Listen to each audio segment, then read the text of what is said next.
This is Sir Robert here. Today I'm going to be talking about the Potatoes MVM Titanium Tank event.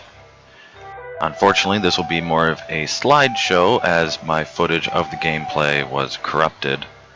So I'm just going to take up some photos, say everything I can about it, and what I would like to see in the future, and we'll go from there. I'm just going to go over all the different maps, what I felt about them, the pros and cons, and then from there, what I would like to see TF2 do in the future. They've already taken notice of this by giving out this badge. It would be even better to see them do something more with MVM, and we'll go through that later on in the video. So without further ado, our first map, Dockyard. Dockyard felt a little plain at the front. It was really well built in the back. It did have a spawn gate, so there was an A spawn where you see what this image here, where the containers are. About just to the left of the garage sign, there was a door, so that once they captured A, they could go from there.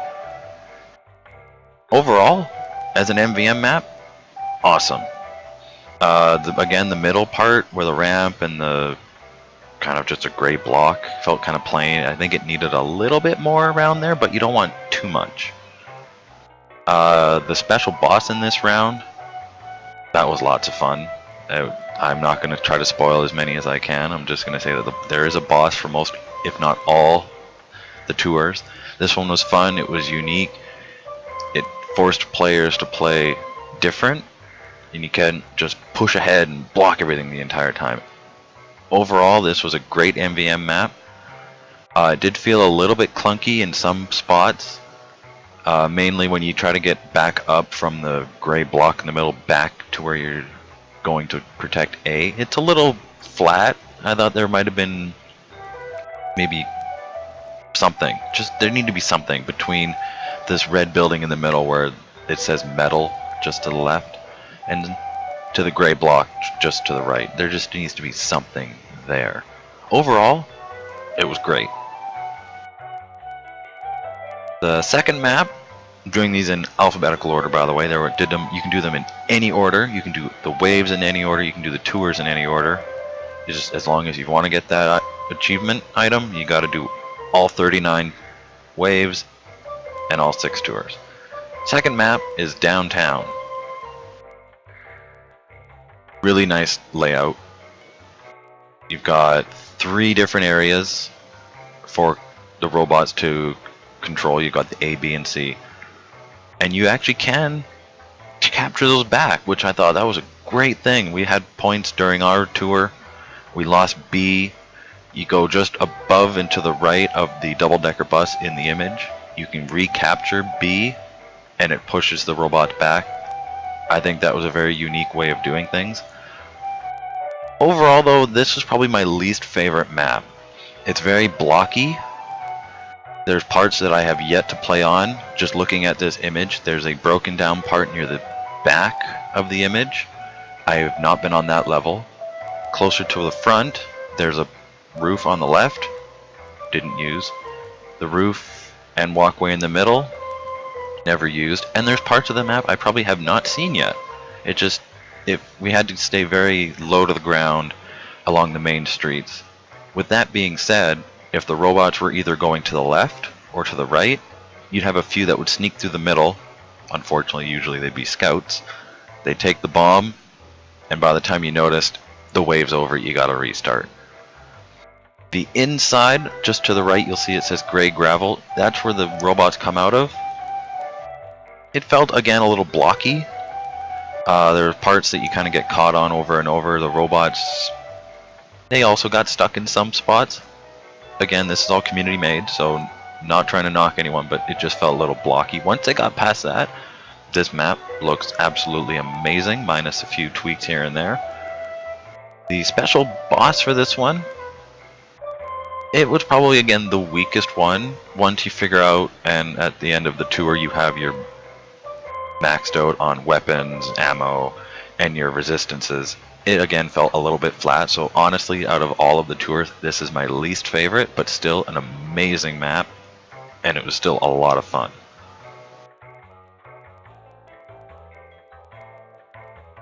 This one's Power Plant, and this one actually was the first one I went on after waiting at the time when this whole event came out. I had to wait 3 hours to get into one server. So once I got in, it was worth it. This one is probably the most MVM looking map of all of them. It just has this feel of like TF2 made this map, but they didn't. It works really well. There's a couple funnel points inside the building just to the right, and once you can figure that spot out, you can almost hold the robot at bay easily. Personally, I would probably make a second route for robots. There's like, you go up and to the right. I'd almost make it so the robots have to go up and to the left, make it a slightly shorter route, so it's a little more challenging. But other than that, this one is probably one of the nicest TF2 looking maps. You got just your upgrade at the front here, you got the upgrades in the back. The special boss for this one, it was probably nice.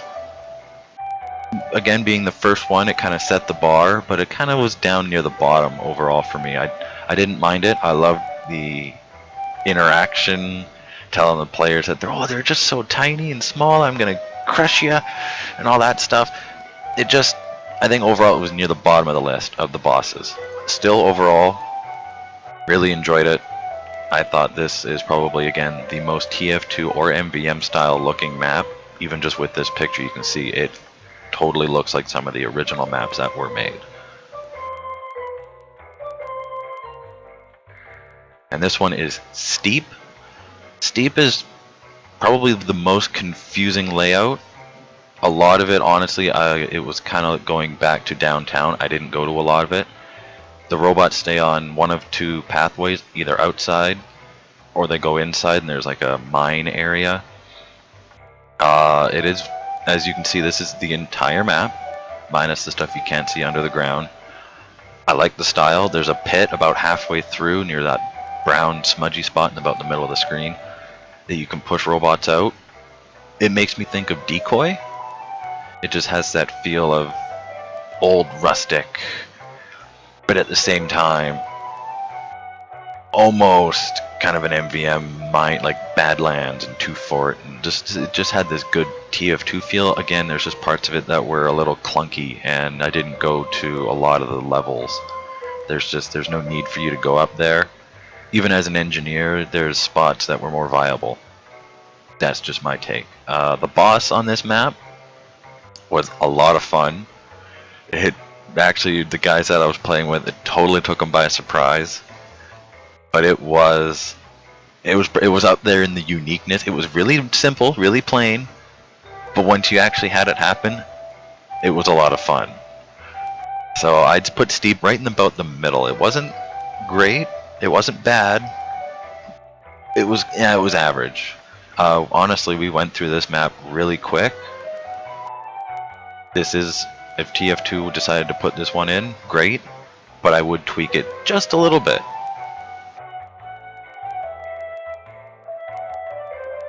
Apologies before I go into this one. I don't know how this one's pronounced. It's spelled T-E-I-E-N, so I'm assuming it's Tien, Tien. I'm gonna go with Tien. This is probably the most beautiful map I have ever seen for MVM, or even TF2. It is just, it's beautiful. And this picture does not do its justice. It's a little long. I think the map is probably the biggest. And as like a soldier or a heavy, and you're trying to catch up or fall back and go after robots without a teleporter or a movement speed boost, this is a long map. Like, I could see Heavy losing 20-30 pounds in a round if he was a real human. This map was probably one of the most challenging because of that. As soon as you got one guy far enough ahead, like a scout takes the bomb and you had to run back, or didn't have a teleporter, you almost needed to die just so you could respawn in time to kill that enemy, whichever one it is. Fortunately, when we did our tour, the train, there you can see there's train tracks in the middle. A train goes through, I don't know the time. It doesn't seem like it's the same time. It's almost random. And it saved our butts at least 3 times. The train in our tour, MVP. It was, oh, it was such a lifesaver. The boss in this one, this one almost has two bosses. I don't want to spoil it too much, but one boss is a tank, and the other boss is just normal giant robots. The tank, so I hope TF2 takes notice and can make a better version of this tank boss. It was so much fun to fight against it. As for the second boss, it did have some issues. It had a defensive buff that was breaking from time. We had to do this round numerous times. It would break a few times. If it said it had an explosive defense, it was ubercharged for some reason. Like if you shot it with bullets, nothing happened. It was really weird. Eventually it did work where it was supposed to work, and we did beat it. Overall, it was lots of fun. I would shorten the map a little bit if they can. It's beautiful. I don't know how you can make it shorter and still make it look the same. The map maker, whoever you are, honestly, as I'm saying that, all the map makers, everyone who contributed to this, you did an amazing job. Thank you. But yeah, this map's probably the longest, but it is by far the most beautiful map in this event.